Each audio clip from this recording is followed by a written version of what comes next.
여러분 안녕하십니까? GTN 뉴스입니다. 광주시는 한중 민간 교류를 확대하고 중국 문화예술을 알리기 위한 제1회 중국 문화예술제를 11월 16일까지 개최합니다. 제1회 중국 문화예술제에서는 중국 도시 홍보 포럼, 중국 문화전, 중국어 말하기 대회 등 다양한 프로그램이 마련되며 중국 예술인들이 선보이는 서예와 그림 전시, 중국 전통 차문화 등 체험 행사를 진행할 계획입니다. 또한 광주시는 이번 행사를 통해 국립아시아문화 전당 개관을 홍보하는 등 중국 참가자들과 우호적인 네트워크를 구축할 계획입니다.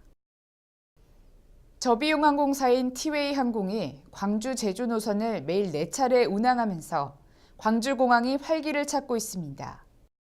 지난 9월 티웨이 항공 취항으로 광주 제주 노선 이용 수요가 첫 10만 명을 넘어선 가운데 10월에는 12만 1,899명을 기록했으며 전월 대비 2만 1,000여 명이 증가한 것으로 나타났습니다.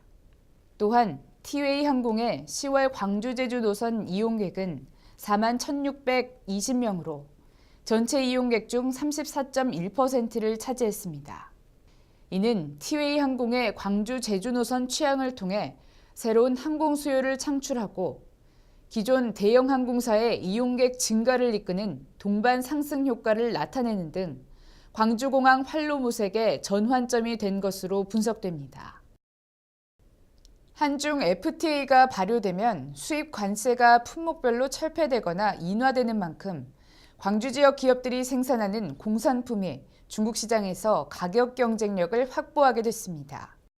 이번 한중 FTA 타결을 통해 광주 지역 대중국 주력 수출 품목인 반도체와 자동차 부품, 냉장고 등이 혜택을 볼 수 있을 것으로 기대되며 광주시가 전략산업으로 육성 중인 부품 소재 산업 및 의료 산업 등과 문화 콘텐츠, 미용 재료 등도 교육이 증가할 것으로 예상됩니다.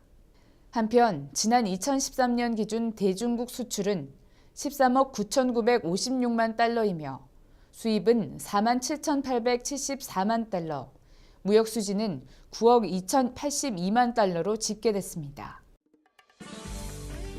다음은 GTN 단신입니다. 광주시 여성발전센터는 직업능력 개발과 평생 전문 교육을 강화하기 위해 시민 제안을 공모합니다.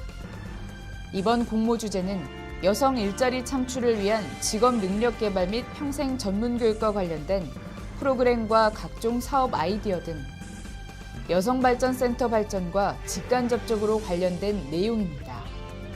신청은 오는 11월 28일까지 광주시 여성발전센터 홈페이지를 통해 의견을 제출하거나 제안 신청서를 작성해 직접 방문 또는 우편으로 접수하면 됩니다. 광주시는 지역아동센터 광주지원단에 업무를 수행할 사업자를 공모합니다. 지역아동센터 광주지원단은 오는 2015년부터 2017년까지 운영, 컨설팅, 평가 지원으로 시설별 운영 격차를 해소하고 민간자원 개발, 연계, 교육, 조사연구, 특성화 시책 사업 등을 추진합니다. 민법 또는 기타 법률에 의해 설립된 비영리 법인 단체로서 아동복지 또는 사회적 일자리 사업 실적이 있는 기관 등은 신청 가능합니다. 신청은 오는 11월 17일까지며 광주시 여성청소년 가족정책관실에 직접 방문 접수하면 됩니다. 광주시 소방안전본부는 안전광주 이야기 꾸러미 작품을 공모합니다. 이번 공모 주제는 생활 속 안전사고 사례와 예방법으로 화재, 구조, 구급 등 119 소방활동과 직간접적으로 관련된 내용입니다. 초등학생은 포스터 글짓기 4컷 만화 부문, 중학생은 4컷 만화 1컷 만평만 응모할 수 있습니다. 신청은 오는 11월 20일까지 학교 또는 소방서로 직접 방문하거나 우편으로 접수하면 됩니다. 이상으로 GTN 뉴스를 마칩니다. 시청해주신 여러분 고맙습니다.